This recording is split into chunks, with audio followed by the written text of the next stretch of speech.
been months since we first told you about a new migrant shelter. Elected officials say they've been left in the dark about it. The reason I know families are moving in is because I went over there myself to ask if families are moving in.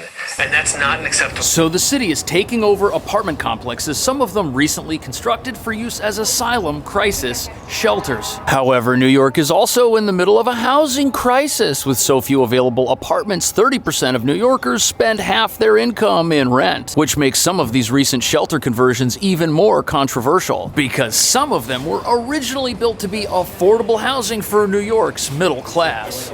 We should have been informed. It's like they snuck in here. She snapped these photos. Crews moving furniture into a vacant 35-unit complex. Local leaders confirmed with her they're moving migrants here. It was in August when CBS News New York captured this video of furniture being moved into this building, converted from a college dorm to a city migrant shelter with 95 rooms. Residents say they only know it's open from their own observations. Well, how much would you expect to pay in rent for a studio outside of Manhattan that's part of an affordable housing lottery? Well, believe it or not, it still could be upwards of $2,400. $2,400 does not sound affordable.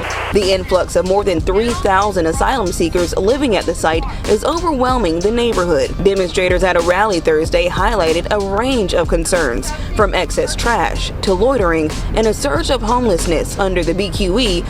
But listen, let's be honest. Not one elected official I know would raise their hand and say, hey, bring the shelter here.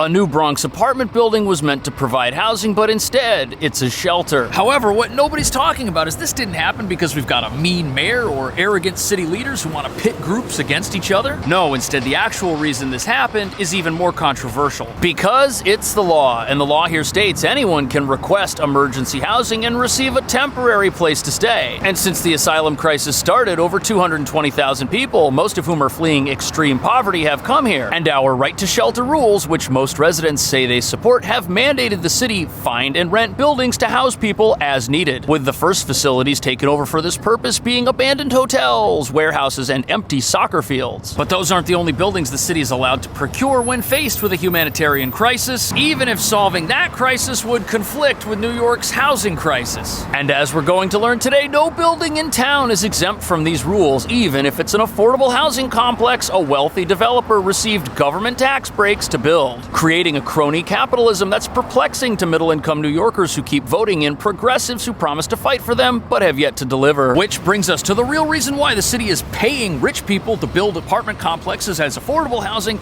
and then paying them again to turn them into shelters and house people who can't rent them. Many of these so-called affordable apartments are luxury apartments and were never affordable to begin with, but were created with special tax breaks for their developers through pro-housing laws, which sound good in theory but often lead to construction efforts that would never have occurred naturally, as residents near these affordable properties don't earn six-figure salaries and can't fit their entire families into $2,300 a month, one-room studio apartments. And as you're about to see, that leads to the predictable creation of apartment buildings that shouldn't exist, can't solve New York's housing crisis, but are now making their owners very rich because of a different crisis.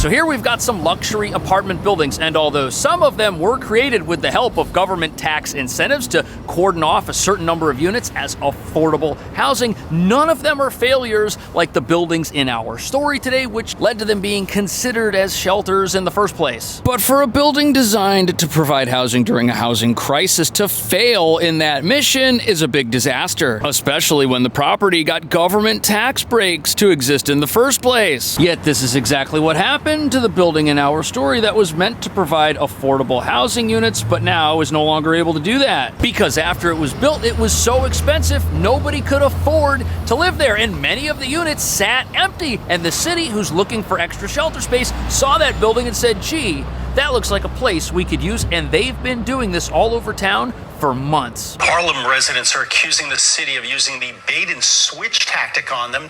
They tell us what was built as a luxury apartment building almost 10 years ago is now being turned into a migrant shelter. CBS 2's John Diaz. So this story took place about 9 months ago, but it's got a lot of similarities to the affordable apartment building in the Bronx that just became a shelter and did so in a way that will shock most people. Both of these buildings have a lot in common. First of all, they were completed buildings that were empty and nobody lived in them for some reason. The Harlem building was about 90% finished, but then sat empty for 10 years and was never approved for occupancy because of some tax issues and legal disputes, which stopped the apartments inside from becoming people's homes. That is until the city stepped in with the idea to turn it into an emergency shelter. Because although our laws say the building, which had a pool on the roof and luxury apartments inside, wasn't 100% ready to become traditional apartments, corner cutting was allowed to house people in the event of an emergency. And while that property was blocked from being used as housing for the asylum crisis and was eventually turned into a traditional homeless shelter instead, this Bronx building has residents living in it right now. It's just that they couldn't rent all of the units and the city rented out the rest. And because 30% of the units are being rented out at below market rents, the building owners say they qualify for the government tax break that they got in the first place, and with the city renting the rest, the place is fully leased out and they're making an absolute fortune. But before we get into how exactly they were able to go about this legal loopholing to make lots of money during a housing crisis, we've got to look at why the other units in the building failed to be rented out in the first place. This 5-story apartment building on 3rd Street in Astoria, Queens will soon have 16 new apartments, 5 of which will be available in the city's affordable housing lottery. But how affordable are affordable units in these lotteries? The studio here will rent for about $2,400. So sometimes when affordable apartments get built, the affordable part never seems to happen for some reason. And sometimes the apartments end up sitting empty because the affordability calculation yields numbers that might benefit the landlord, but none of the local residents. And there's 2 ways this can happen. First, the affordable rent calculation can just be wrong and nobody will be able to rent any of the units at those prices. Or, as was the case with our Bronx building, all of the below market affordable places got leased out, but the landlord jacked up the rents on all the market rate units and nobody was able to rent those. And as we'll soon see, the landlord of this Bronx building, they are very well connected, and some people think they might have done this on purpose, knowing that maybe the city would let them turn it into a shelter. But before we get into that, realize that not all of these affordable housing projects are total failures. Like this 44-story mixed-use residential building on 10th Avenue. This building is called The Set, and it's got 135 newly constructed affordable apartments in it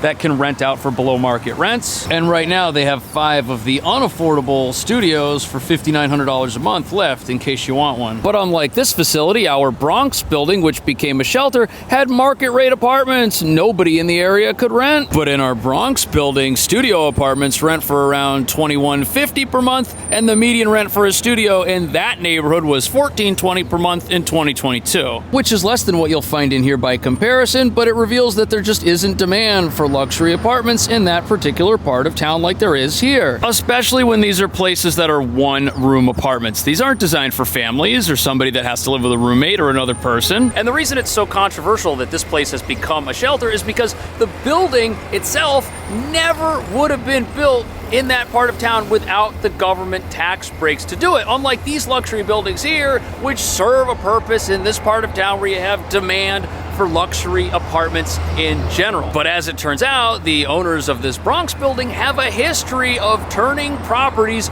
into facilities that can benefit from government contracts that exist because of the asylum crisis, and this is not the first time that they've gone and done this. It was in August when CBS News New York captured this video of furniture being moved into this building on Waldo Avenue and 238th Street in Riverdale. Converted from a college dorm to a city migrant shelter with 95 rooms, residents say they only know it's open from their own observations.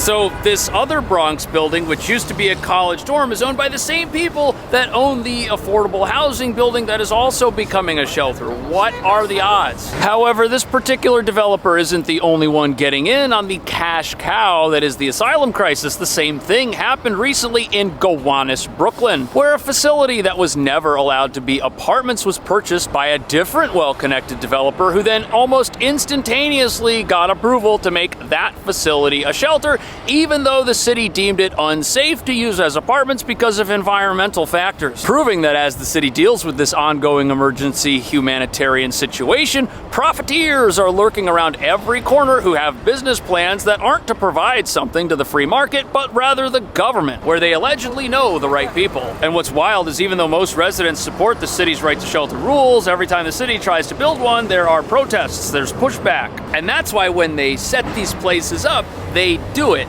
in secret.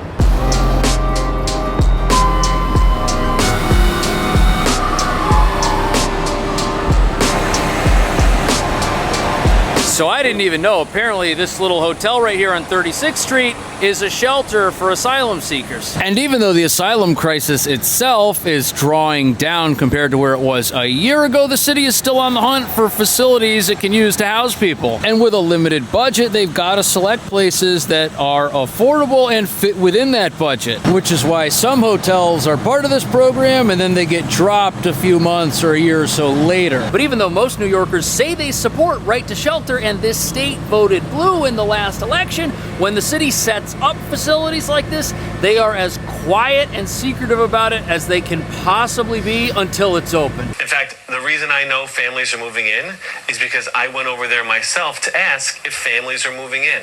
And that's not an acceptable way for our city agencies to be communicating. Here's what the mayor said at his media availability at City Hall on Tuesday. I would be surprised if there were no calls made, and if there weren't, there should have been. But listen, let's be honest. Not one elected official I know would raise their hand and say, hey, bring the shelter here. So look at this dynamic here. You've got the local councilman who's between a rock and a hard place, and he's upset with the city, whose leaders, like the mayor, are also between a rock and a hard place because the law says they've got to find places to put people. But even though the city was able to accomplish its mission by finding a location that could act as a shelter, the local councilman has no idea, and now he's got to explain to his constituents what's going on and why he didn't tell them. Because if the local councilman didn't know a shelter was going into his neighborhood, it's quite likely that neither did the local police or any of the other city services. And even if the shelter itself isn't controversial from the councilman's perspective, he's got a neighborhood to manage. And if new people live in the neighborhood and the neighborhood is not prepared with enough resources to continue to maintain the quality of life that everyone there expects, he might lose his next election because the neighborhood fell apart under his watch and he didn't know about stuff that he should have known about. Migrant shelter at 47 Hall Street in Clinton Hill has become a focal point of contention for neighbors who say the influx of more than 3,000 asylum seekers living at the site is overwhelming the neighborhood, from excess trash to loitering and a surge of homelessness under the BQE among migrants. So this is probably the most prominent example of population growth in a neighborhood that was totally unprepared for it. Over here on Hall Street in Brooklyn, you've got a shelter that houses 3,000 people in a 1-block radius that just seemingly popped up overnight, and the neighbors say that the city hasn't dedicated enough added resources to maintain the neighborhood the same way that it was before the shelter was there. They're not even saying that they don't want the shelter there. They're just saying that the city needs to do more to help the neighborhood in general now that more people live there. And the way this ended up working out was a building that used to be a co-working facility that went abandoned a few years ago and unused ended up getting turned into an emergency housing facility. It's very large. It's in an area of town that is mostly industrial, warehouses, businesses, not a whole lot of apartments. But because of this, the neighborhood's resources, like the police department, the amount of people who work there, the amount of emergency vehicles on staff in case people need to get taken to a hospital or have some sort of emergency, all of that is now inadequate for the growing population of the neighborhood. Yet from the mayor's perspective, had he been very vocal about the shelter being set up, there definitely would have been protests. There are every single time one of these gets set up for a variety of reasons. And residents by this shelter in Brooklyn say that it's unfair that every neighborhood in Brooklyn and in the rest of the city doesn't also have its own 3,000 person shelter. But what they don't understand is that this is all about money, and sometimes the most affordable place to put a shelter is not in the West Village or Soho, which have 0 shelters, but is in an outer borough where you've got an abandoned building that nobody's using anymore. Which reveals how hard it is for the mayor to carry out a policy a majority of New Yorkers say they support every time they're asked, leaving the city with secrecy as its main tool to get these shelters up and running. Because what other choice do they have? Residents want to vote for people who support right to shelter, but when it's time for right to shelter, everybody's got a problem with it. However, the fact that secrecy is involved here opens this entire process up to what looks like corruption, and very well may be. And apparently the developer of this Bronx apartment building that became a shelter has been profiting off New York's growing homeless crisis since 2017 in some way. And that's the same story with the developer of the Gowanus Brooklyn facility that could never have been apartments but is now a shelter all of a sudden because we've got a humanitarian crisis, and this is somebody who's got experience doing this in the past, creating facilities that it then leases out to the government for taxpayer dollars. Yet at the same time, this is all being done because here we are in a blue progressive city where people say they want to be compassionate, vote for laws and policies that look and seem compassionate, but then suddenly don't have the energy to do it when their neighborhood gets selected to be compassionate first. What do you think about that? Is the city doing what it has to do to carry out the law of the land? Do residents here unknowingly or incorrectly support laws that are different in practice than they are on paper when they are voted on? Let me know how New York City could fix its asylum crisis. Thank you so much for watching. I'll see you in the next video.